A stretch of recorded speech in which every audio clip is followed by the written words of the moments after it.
కవిత ప్రవర్తన చూస్తుంటే ఏదో డిప్రెషన్లో ఉందనిపిస్తోందన్నారు జగ్గారెడ్డి. కేసీఆర్ లేకపోతే అసలు బీఆర్ఎస్ పార్టీనే లేదన్నారు.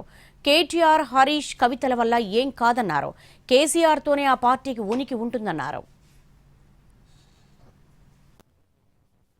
మేజర్గా కవిత ప్రవర్తన చూస్తుంటే ఏదో డిప్రెషన్లో ఉండి తొందరపడి ఈ యొక్క లేఖలు విడుదల చేసి మీ యొక్క పార్టీ ఉనికిని దెబ్బతీస్తూ బీజేపీని రాజకీయంగా పెంచి పోషించే ఒక పరిస్థితులు మీరు కలిగిస్తున్నారని నా ఆలోచన.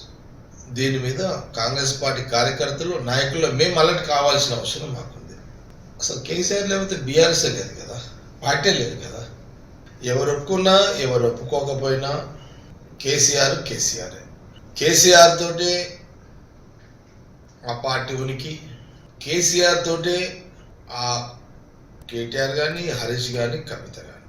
కేసీఆర్ అనే నాయకుడు అనేవాడు లేకపోయి ఉంటే ఈరోజు కవిత, కేటీఆర్, హరీష్ లీడర్లు కాదు, వాళ్ళు లీడర్లు కాదు.